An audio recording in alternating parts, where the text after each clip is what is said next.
Greetings, comrades.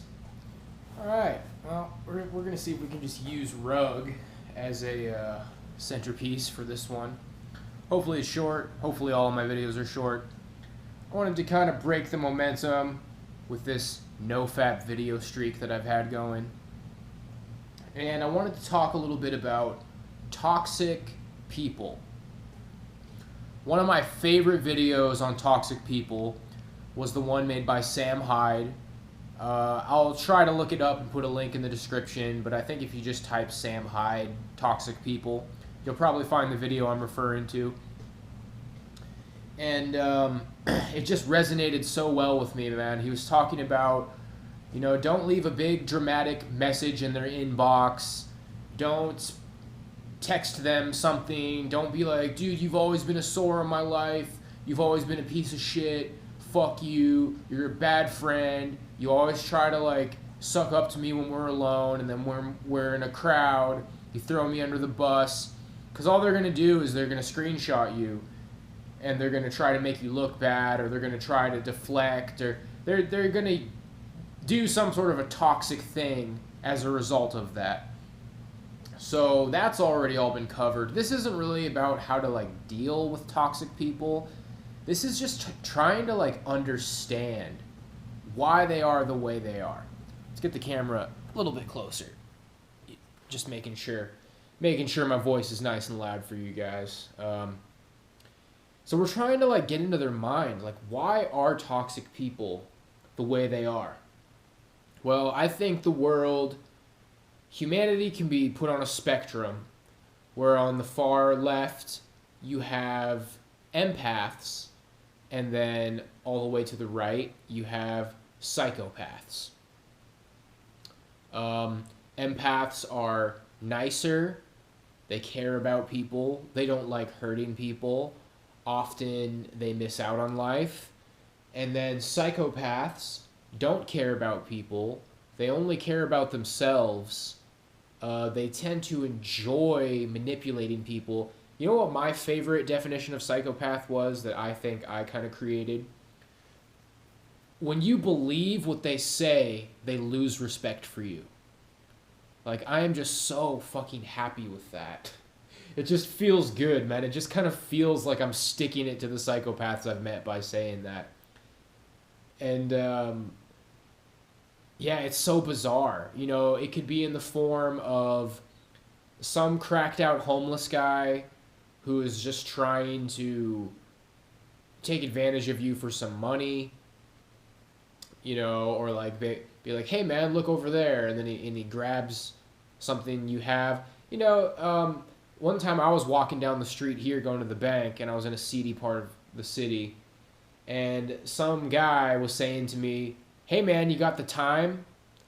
And I can't guarantee that was somebody trying to mug me, but I just kept walking, didn't stop, kept going.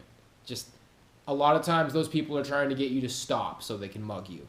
And it's just kind of like, man, that guy genuinely believed that I wanted to know what time it was. But then you get the people who have money, high level psychopaths, because it's well known knowledge that they're good at making money and they're good at moving up in the world, because they stomp on people, they walk all over the people. Your emotions, your caring about other people will often hold you back in life. And it's kind of that stereotype of the nice guy, the guy who doesn't stand up for himself, the guy who's just trying to make everybody happy, the people pleaser. And I don't want to say that all of those people are put up against, or all of those people haven't done anything negative, or they're always good, or they're always in the right. That's not really what it's about. But yes, there are genuinely good, empathetic people who get walked over, who have great potential. And psychopaths are disgusted by this. I think a good psychopath litmus test would be to say, oh, that's a crock of bullshit. They're always victims. It's always their fault. They're just fucking pussies. You're probably familiar with some people like that. But yeah, then there's the high-level psychopaths who maybe run some sort of a elaborate scam. You know, if you've ever been ripped off for like a development deal in the music industry, people who are telling you you're going to be famous and they're going to manage you and they get you to sign a contract and they're like, oh, I managed Tupac. Oh man, I work for Interscope Records. I work for Warner Brothers. And the more that you believe them, the more they lose respect for you. Now, those of you who remember all of my stories, you know that some of this is coming from experience. Like, I'm not just making this up, man. Like, being a musician, I have met these kind of people who they tell you bullshit, and when you believe it, their eyes just light up because they found a sucker. They found a sucker, man. You cannot be an empath and be like that. So you're not automatically a good person if you're an empath, but it does protect you from being that kind of a person to where it's like, oh man, fuck all these suckers. I'm just going to make money. You know, if you watch The Wolf of Wall Street, the kind of people who thrive on that, you know, gassing people up on penny stocks. You know, there's some scenes in that movie that people just love. I could probably see myself watching that movie again pretty soon. It was very long, but the whole office is watching DiCaprio's character while he's on the phone, and he's just making this upper middle class guy feel like it's the decision of his life that he's going to put all this money into penny stocks. And the Wolf of Wall Street, man, his eyes are lighting up. The guy is buying what he is selling, and the more he buys it, the more he loses respect for him. It's like the more you get what you want from people, the more you lose respect for them. And I'll tell you what, man, like if your goal in life is to just like make money and fuck women and move up in the world, that's a good path to success, man. Like you can, I distinctly remember a PUA artist. There's so fucking many PUA people all over YouTube. It's like porn, dude. If you're trying to find like an old porn that you saw in 2001 or something, it's gone, dude. It's fucking buried in hours and hours and hours and hours. Fucking billions and zillions of porn videos. I know that's probably not a very good example for my channel, but you know that's true. It's a very good, it's the best analogy. I had to go there for that one. That's how PUA is. There's so much fucking PUA and self-help advice. He was saying that you should talk down on other men in the room in front of women in a way that's not going to cause physical confrontation. And I've had men do this to me before, dude. There was a girl that me and this guy were both going for, and he's like, oh man, every time I talk to so-and-so, me, he's always fucking stoned out of his mind. He's always completely baked out of his mind, like, oh, dude, I don't even know what's going on. He was just trying to be, like, funny and lighthearted, but, you know, he was, like, kind of putting me down and pulling himself up in this clever way that maybe didn't sound, it was kind of, like, passive-aggressive. Like, he's not really making fun of me. And, you know, now if people pulled that shit on me, I would get aggressive and be like, oh, what, dude, you think I'm a fucking stoner? You think I'm a fucking pothead? Like that movie, Fast Times, or no. Here, I'm going to give you a different, see if we can get both the cats in the angle now. What's that movie? Dazed and Confused, where he's like, oh, I smell some reefer. Sounds like they're smoking some reefer over there. It's like, what did you just say? Yeah, man, me and my friends are getting high. What, you think I'm a fucking pothead? Like, I mean, I haven't been into a party or social situation in a long time, but yeah, man, I mean, if you're trying to, like, be high status out there in the world, when people do that, when people try to, like, put you down, whether or not it's blatant or it's kind of passive-aggressive, and that's what this PU artist was saying. He was saying you want to kind of, like, in a slick way, just be like, oh, man, this guy's always running his mouth, or like, yeah, dude, you always talk a big game. Like, come on, dude. Like, when's the last time you actually did something you said you were going to do?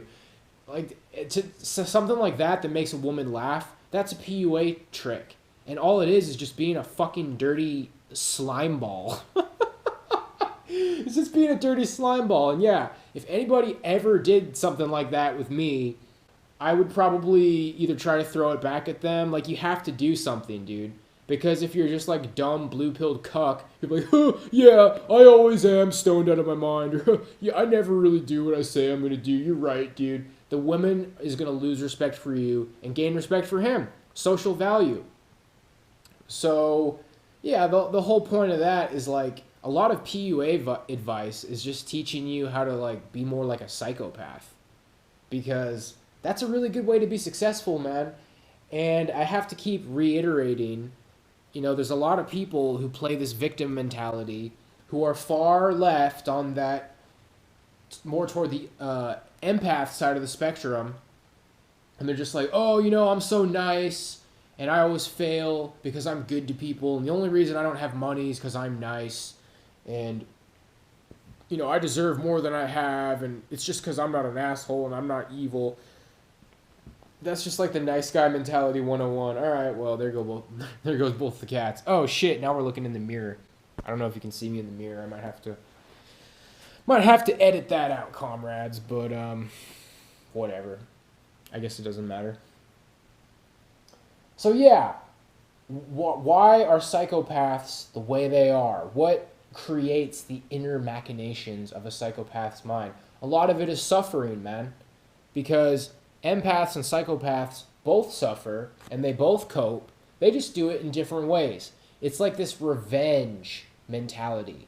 It's like they are unhappy for whatever reason. There's the same way that you have things in your past that haunt you, they have it as well. But the way they try to deal with it is by making everyone pay. And I think it's less emotional for them because they want to devalue people. They want to feel like they're higher and more empowered than other people. So, they could be the faulty business guy who suckers people.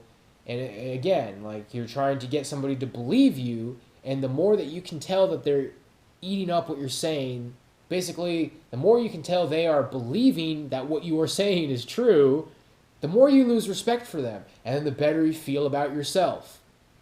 Okay?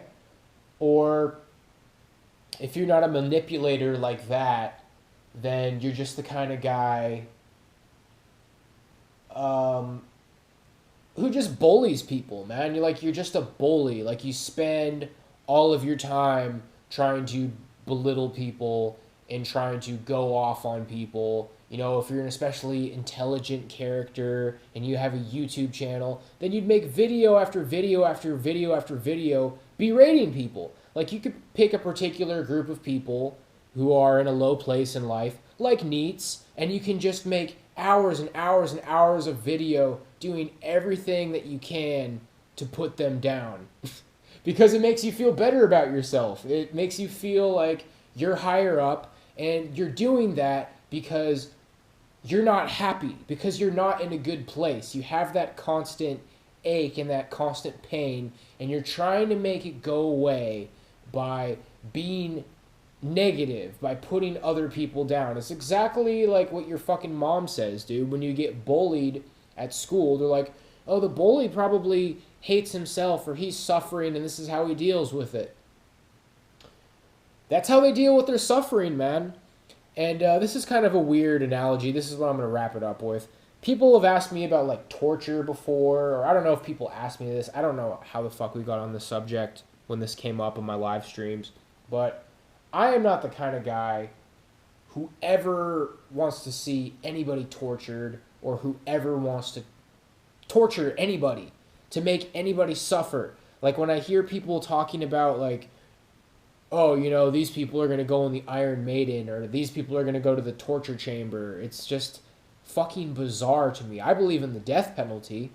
I believe in capital punishment, but the idea that you would get pleasure out of torturing anyone, even if it's your enemy, even if it's somebody who deserves this punishment, I don't understand the idea of ever getting pleasure out of torturing people, and that's a red flag. If you hear anybody say, "Oh man, if I could ever get these enemies, I would have them kept alive for a week straight so I could see them tortured and I could be right there to watch the whole thing." It's like that's not Christian, that's not biblical, that's like not positive. that's a sign that you're like a bad person. It's not a good thing, dude. Now I can tell you this much. Let's say I have my I'm trying not to say ethno state so I don't get banned from YouTube. I have my fucking nation, and I'm faced with the people who killed my family, okay? Somebody abducted my family, hypothetically, and brutally murdered them, okay? Maybe raped them and did horrible things. I would not want to torture them to death. However, I might have something like, give me a baseball bat and I'll bash their fucking heads in. You know, tie their hands behind their back and bash their fucking heads in with a baseball bat. That's pretty brutal. That's pretty savage. But when people are like, I want to get chains and whips and blowtorches and knives and needles and spend hours and hours. Yeah, you like that? Oh, I'm so sorry. Please stop. Like, that's fucking sick. It's just fucking sick, dude. So even if I'm putting somebody to death who is a sick, twisted fuck who molested little girls, maybe instead of giving them a lethal injection or a firing squad, I'll beat them to death with my bare hands or with a fucking baseball bat. And it's pretty fucking brutal, and it's pretty fucking nasty, but it's still not torture. You know what I mean? Like, so I just think that's a testament of character. Why don't I want to torture heinous, violent sex offenders? Because nobody should get a kick out of torturing people, man. Nobody should want to watch someone suffer. Nobody should get pleasure from other people's suffering. Okay? And these people who are far on the psychopath end of the spectrum enjoy suffering in others. And anytime you hear people saying things like, oh man, I just want to hear you squirm. I just love seeing you guys squirm. I just love seeing my enemies suffer. I just love seeing you, like, that's fucking nasty, vampiric, psychopath behavior. It doesn't matter how fucking smart you are. It doesn't matter how well you know the Bible. You are a fucking psychopath. You enjoy the suffering of others, and you're not a fucking good person. And I think a lot of people who are like this know this. A lot of people who are like this know that they're like this, and it hurts them, and they try to, like, rationalize it.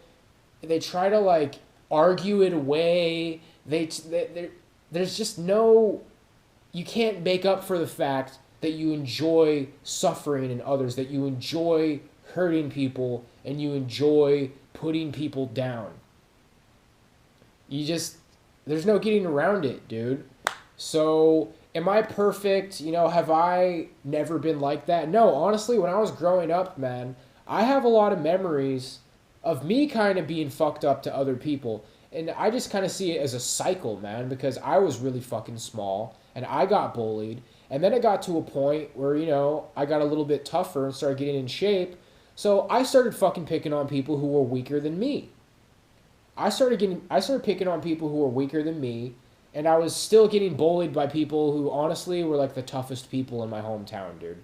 It got to a point where I bullied anybody who couldn't bully me, and the few people who were tougher than me, there was a lot of people who were tougher than me. If they were dicks, they would still fucking bully me. It was a nasty cycle, dude, and it's very common. But when you get older, you try to break the cycle. So you can look at my videos talking about normies. You know, like, normies are shitty people. Well, a lot of normies are shitty people, dude. Like, this video right here is talking about shitty people. I don't want shitty people to suffer. I just want to get away from them. And I want them to be disenfranchised. Like, a lot of my beef is like, yeah, a lot of shitty people have a lot of power. And, you know, they have things that less shitty people should probably have instead of them. So I think that's a good little rant on that.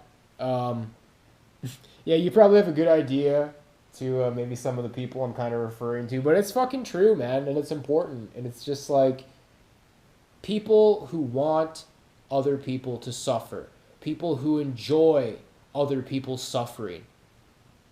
I'm not saying there's no merit to people who can be like that, but it's a negative trait.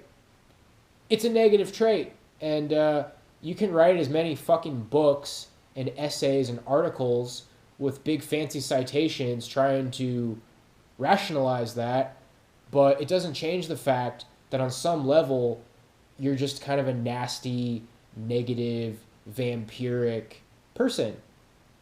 So that's what I got to say about that. God bless y'all. Reform Stoic out.